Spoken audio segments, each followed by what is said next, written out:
Good morning. Today is day 72 of moving mountains beneath my feet. It is 94 days on our journey around the sun, and there's 271 days left in the year. And this is episode 49. And so I had a few things come to me that I wanted to talk about. One of them being what's happened for me throughout this journey and after this retreat that I went on. Before the retreat, maybe a few days, I'm doing these hikes every single day, 72 days now. And I saw a hummingbird kind of off in the distance. And I was like, you know what? And I was shooting content, shooting video. I said, you know what? I want to see a hummingbird really up close.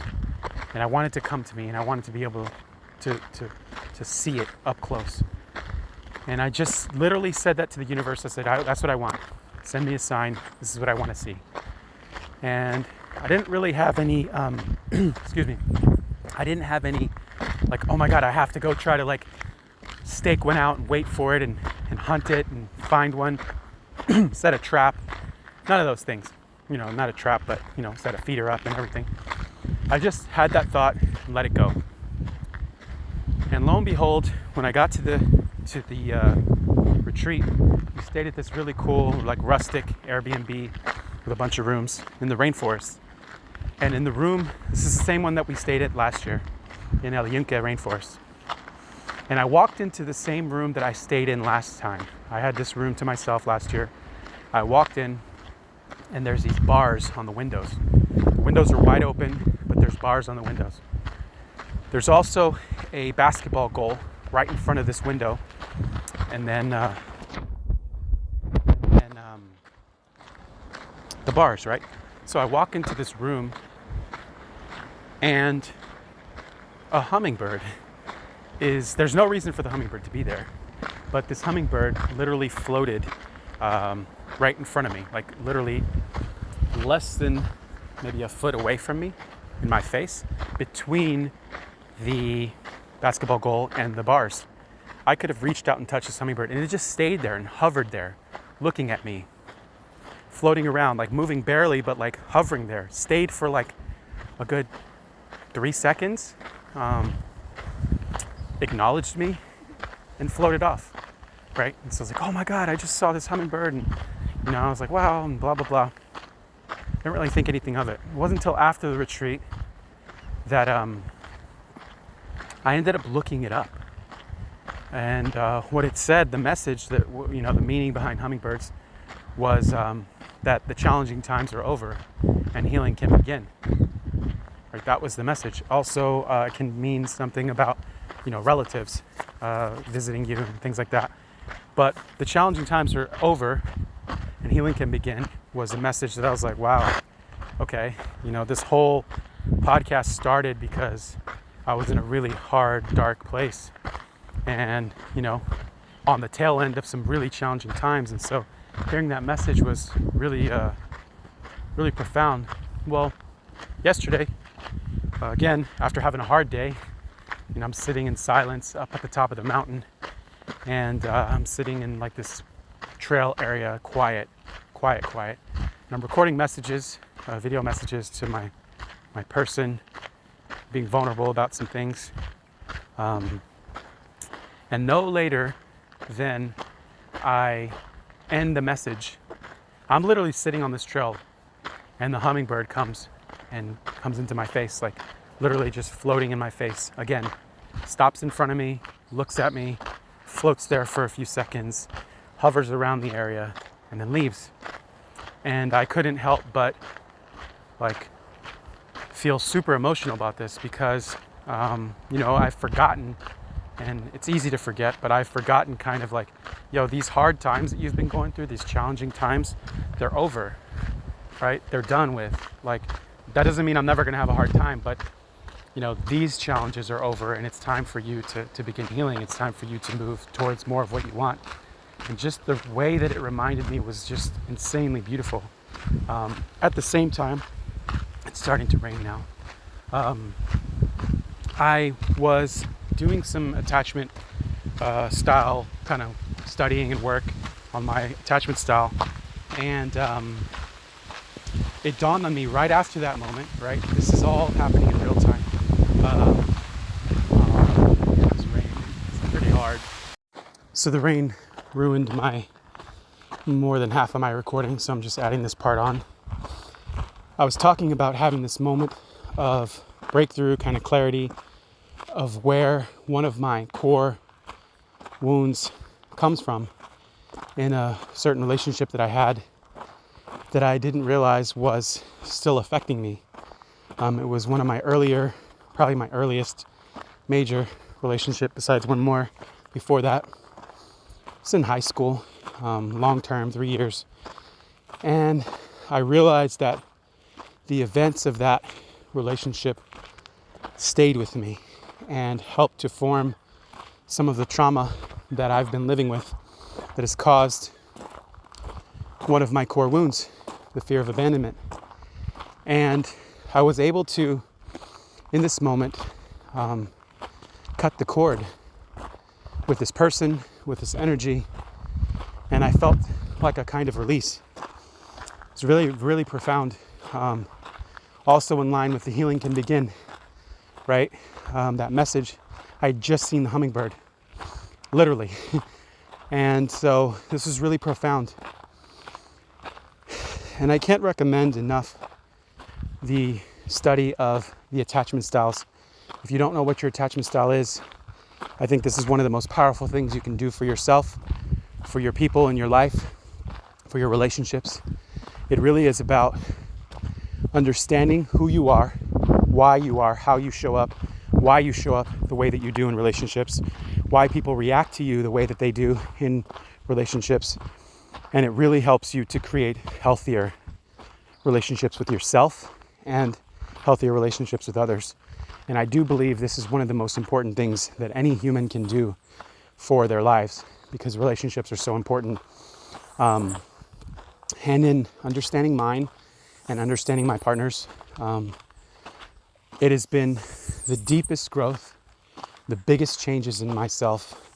Such a big aha moment for me that this was being illuminated, that this was one of the core events, one of them, that led to my anxious attachment style. And so now with this awareness and being able to cut the cord on that person and that event, just coming to terms with, okay, you're not crazy.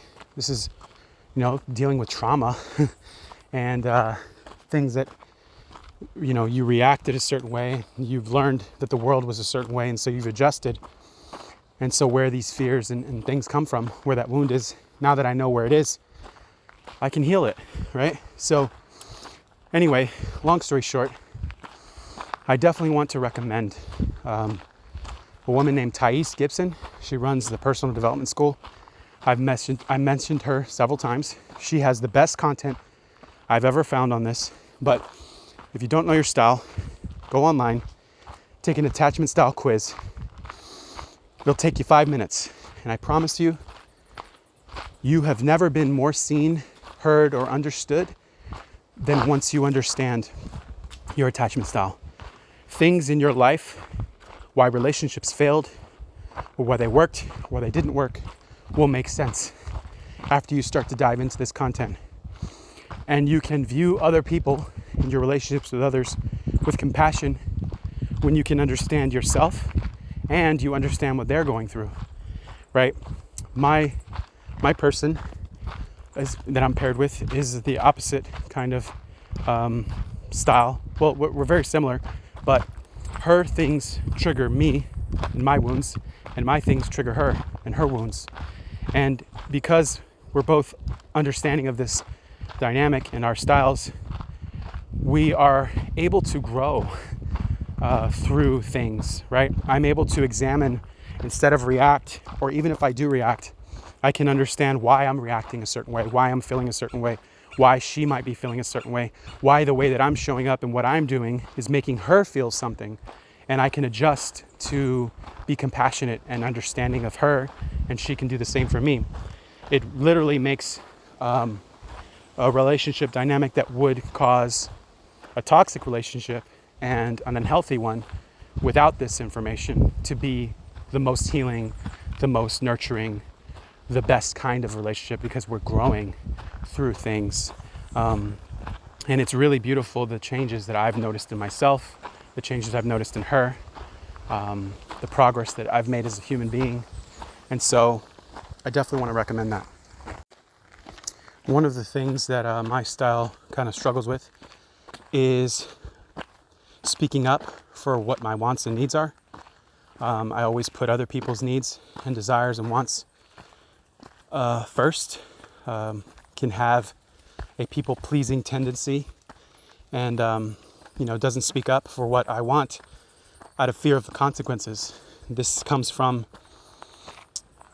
being told that my needs weren't valid before, or being ignored, whether they were too much, my younger years. And so having needs, having wants is hard to communicate because you fear the consequences that may happen.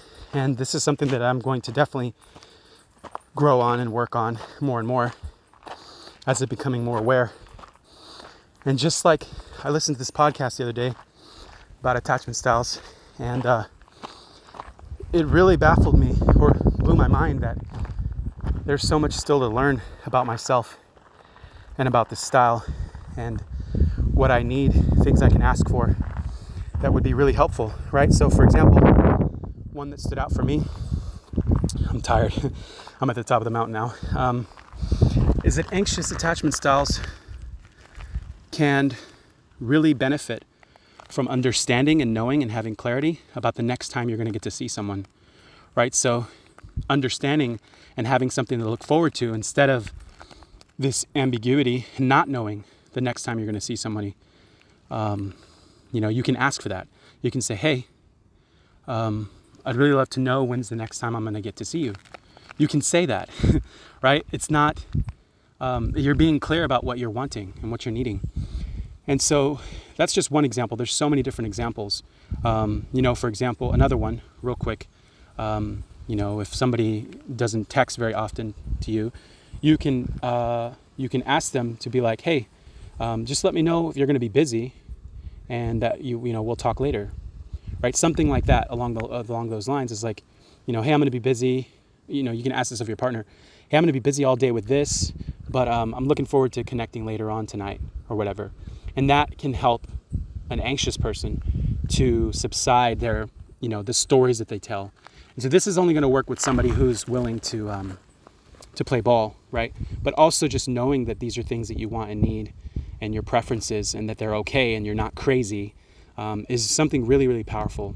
And there's something like that for each attachment style. There's a lot of things like that for each attachment style based on the things that you're needing to work on and the things that you want and need. And so again, so valuable. I can't recommend it enough. I think I'm way over time now, combined with this new side of the message. And so with that, I want to wish you a beautiful, magical, magnificent day. Blessings.